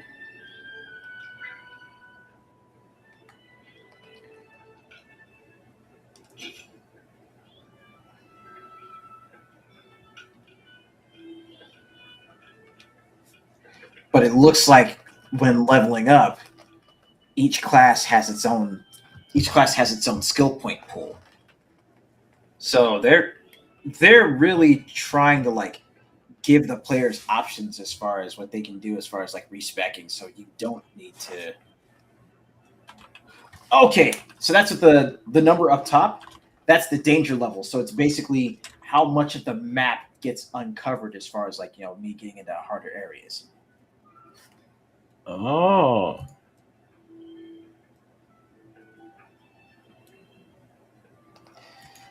So yeah, thanks for the heads up on that, boss. Yeah. Let's see what we got here.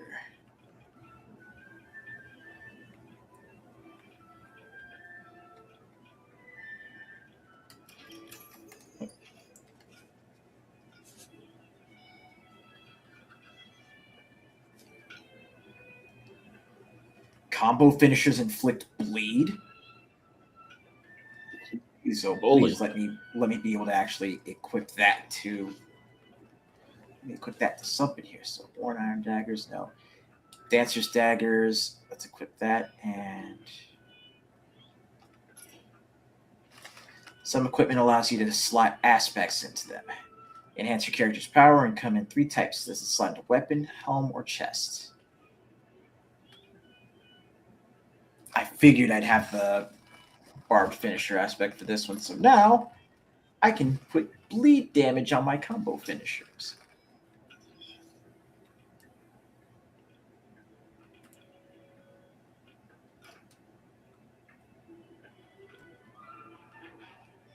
Interesting.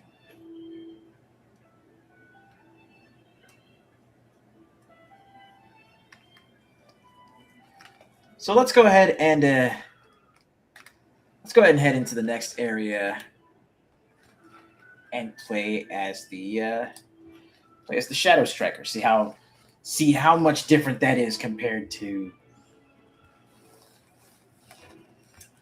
laying hands.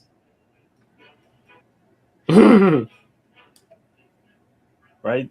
The key difference between slice them and dice them and catch these fucking hands. He said, "I am not a paladin."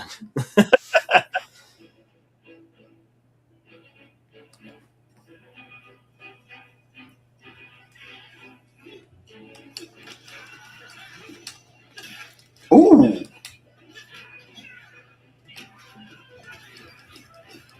Okay, so your light focus skill is an uppercut that transitions you to aerial combat. Very nice.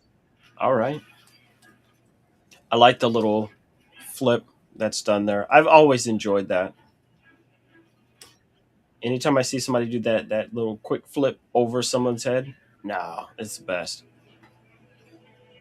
Flipping and slicing. Okay. Okay. Yeah, that's real clean.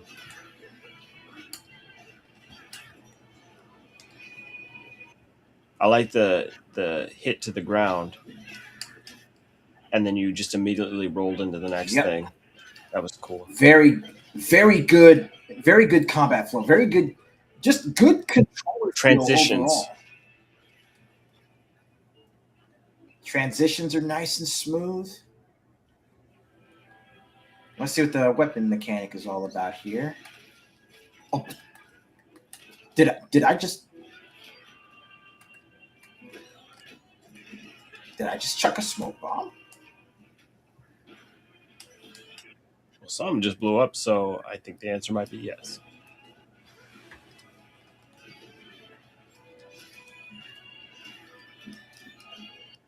Meanwhile, your boy's over here hitting them with the screw up or left and right. Oh yeah.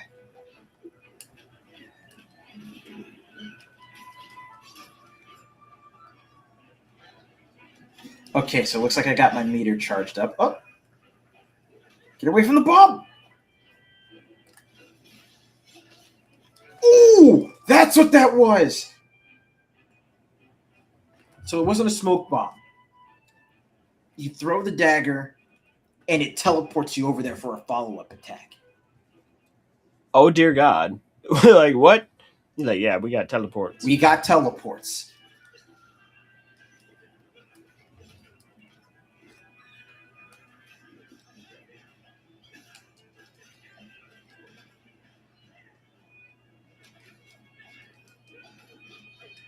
Oh, no, you don't.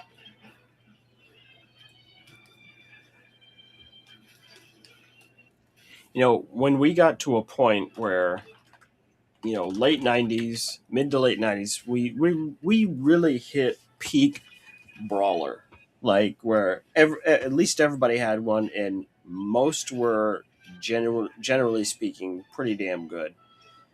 And then we had a period of time in which brawlers just weren't.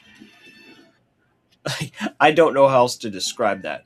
You're like, hey, where are the brawlers at? Yeah, we basically didn't have them.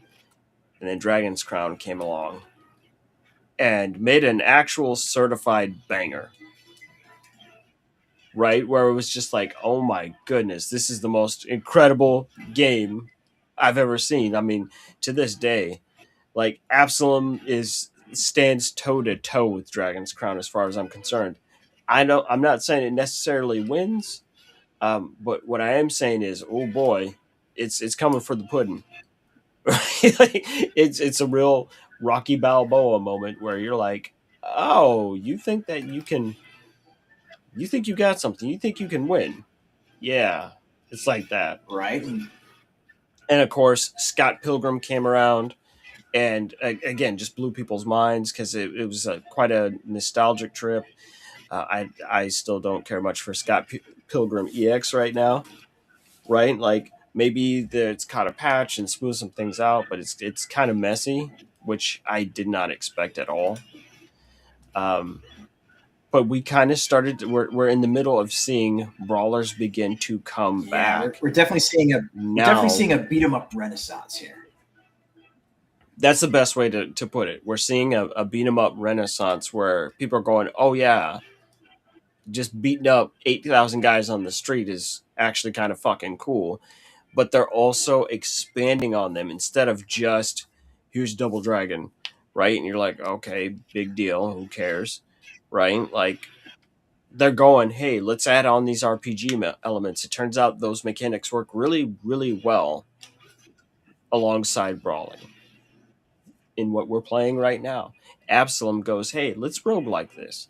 Like, yeah, why not? Let's try it. Like to be able to just keep fighting. Like, yes, of course, and have different events happen on each run. And Absalom does a fantastic job of marrying those two ideas together. Right? The more games that we can get like that and treat Brawler as merely a point of view as A platform. instead of it just being the core mechanic. Yeah, exactly. There's many different kinds of games that you can do from that point of view and perspective of the game instead of just, well, it's just beating people's ass all over again. That's, as an aside, that's one of the reasons why I enjoy Elder Scrolls so much, because when first person shooters started happening, that's all they ever were. And to see someone go, like with Hexen and Heretic, and go, hey, first person is just that. It's a perspective. It's not a edict of your game design, right? That kind of opened it up, and then Elder Scrolls happened, and it's like, hey, what if we just have a whole big persistent world, and you're not doing stages, right? You're not running levels. You're out here experiencing this whole world from your point of view, and that's when I was like, I'm here for it. It was just that easy. I'm like, yep.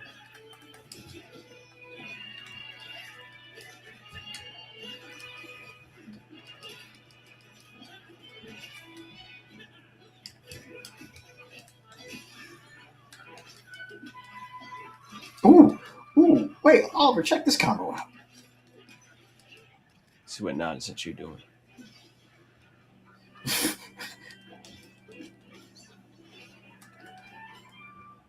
I think the number one thing I like right now about this game is the richness of your combat animations.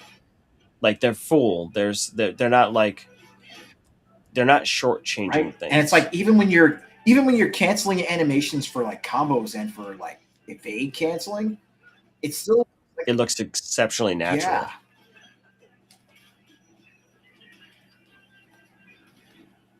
Whoops, Izzy.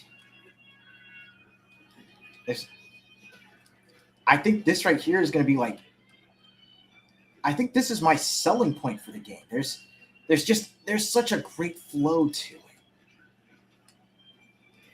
It's 3D and it's still as snappy and fluid as like Absalom and Streets of Rage 4. Right, as a 2D brawler Right. would be, which is very important because I'm not sure. Did you play Double Dragon Revive No, as well? I haven't played. Did you play that, or was that just? And once again, Double Dragon 4 was a hot mess, and Double Dragon Revive is a hot mess. Even though the characters look good, it handles like a bathtub with a steering wheel in molasses. Like you know, it's all got no. Uh-uh. You'd be like, oh, I bet that's gonna be good. It is not. It is not. It made me sad. I don't know what's going on over there, but I can tell you this: everyone else that gets their hands on that IP, on the Kunio franchise and River City and all that, working with Arc System Works, seems to do a better job than the people that started it. Okay, Like, so it's tough. really quickly, Yeah. you got double jumps. I wonder if that's unique to your daggers. That may be unique to this class. Right, the art direction of Double Dragon Revive isn't bad at all, right? And playing in Marion, she was very interesting. And Billy and Jimmy are different, but similar, right? They kind of took more of a Ken and Ryu approach to it.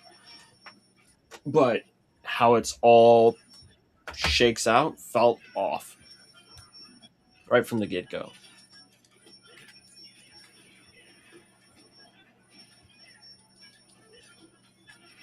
One of the things that is interesting to Ooh, me is there we how go. um, easy it is to see everything going on around Yeah, you. Brawlers, as a consequence of this genre, I mean, when I say brawlers, let's go all the way back to Ninja Gaiden in the arcade. They are historically, visually messy, right? Just there can be a tendency to have a lot of chaos on screen. Even Absalom falls prey to this. Like once you start getting up there in levels or strength or in abilities, sometimes it turns into just a colossal clusterfuck of visual chaos, right? That you lose track of or yourself in. it could be And right worse, and now, wind up breaking the game like I did a while back. oh yeah, But with this, it's still it's readable.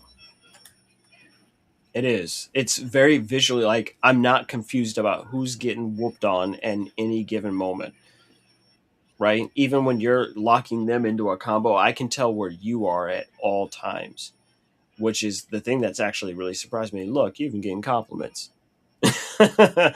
You're doing well, Elise. You'd be like, thank you. I needed that lift today. I needed to hear that. And we finished. He said, yo, did he just say something nice to me? You're like, yeah, I'm in, sold. And I think that right there is actually going to that's going to bring us right around to the end. It's 10:02, and honestly, I'm feeling really good about this. I'm it's got its hooks in me. I'm in for the long haul. I want to see where this goes. So let me go ahead and drop this for everybody so we can say our see you laters. So I know it was a different show this week for sure. Um, it's just kind of life. It happens. Uh, Based on what you're playing, as a final thought, like let's give ourselves 2 or 3 minutes on this one.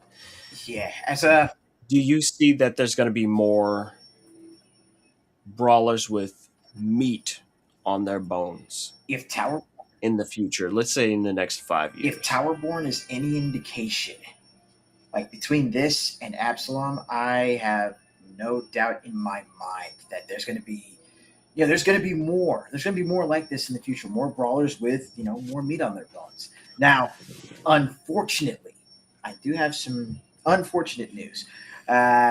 At the, as it stands right now, one project that I've been following, Deadly Metropolis, that had to be put on hold due to some pretty major well, not just the Kickstarter also not making goal, but major, some major issues with, just personal issues going on with the developer and director. So unfortunately, we won't be seeing anything from Deadly Metropolis, but it doesn't mean that the beat 'em up renaissance has stopped at this point. But honestly, between this and what we've got with Towerborn, between this and what we've got with Absalom so far, if this keeps up, I think we might really be onto something here. Oh yeah, Deadly Metropolis. Yeah, I remember you bringing that up some time ago. Huh. I hope because who else is trying to hold it down as far as the King of the Brawlers goes. No matter what, people know there's one truly goated brawling franchise, and that's any game that's a Ninja Turtles game. Yeah. Every Oh, time, every single and speaking time. of like beat 'em ups and brawlers that are coming out, let's not forget Toxic Crusaders still has one coming out soon, if it's not out already. Oh And yeah. then there's that new Masters of the Universe game coming out too. Oh yeah, there is. Yeah, I completely forgot So about yeah, that. we're seeing a few come back. We're definitely seeing a resurgence, and even if it's just more basic brawlers like those, it's great to see. I mean, hell, we may even see some more content for Marvel Cosmic Invasion soon. And especially for people's context, with the Masters of the Universe brawler, that literally comes out less than a month from now. It's going to come out April 28th, Okay. right? And you're going to be able to obviously play as He-Man. You're going to be able to play as Tila. You're going to be able to play as She-Ra. And there are And that's just what I can see clearly. It will do 2-player local co-op, right? So they're trying to keep it real. yeah, but I don't know who the entire roster is, but this is kind of the point that we're making. There's a renaissance happening where people are just kind of coming back on it, and I don't think that's a bad thing. I mean it's to varying degrees of success. But you know what? Doesn't matter the degree of success. What matters is that it's out there.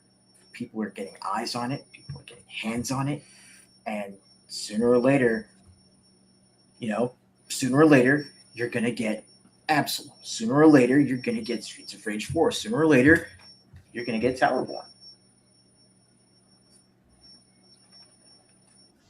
Sometimes you got to go through some not very good games to get to the absolute peak ones. Indeed. But on that note, I don't want to keep y'all too much later. But that right there, that was Study Hall. Towerborne. Towerborn brings some interesting ideas to the table. That's for certain. I mean, between solid combat, some pretty promising systems, and just enough there to make you think about what it could become over time. I mean, you've seen it just from my reaction of it. But that's really what Study Hall's for. No final verdict, no grades, nothing like that. Just first impressions and real conversations. Some games click immediately, some take time, and some you keep your eye on. But if you enjoyed hanging out with us tonight, then make sure you do the usual. Follow, subscribe, pull up next time we're live, join the Discord. Join us on Twitch when we're streaming individually. I'm sure Oliver's got plenty of shenanigans coming your way, so definitely keep an eye on OBC TV. There's going to be some nonsense. There And will be. also, just to let y'all know, on my personal channels, I will be moving over to dual streaming on Twitch and Kick. Yeah, so no more Twitch and YouTube. It's going to be Twitch and Kick, and YouTube is still going to be like the repository for VODs after the stream. So I'll be making sure to upload those there as well. But until next time, just remember to keep an eye out for us. Remember to do what you can to join the conversation. Remember to stay gaming, stay curious.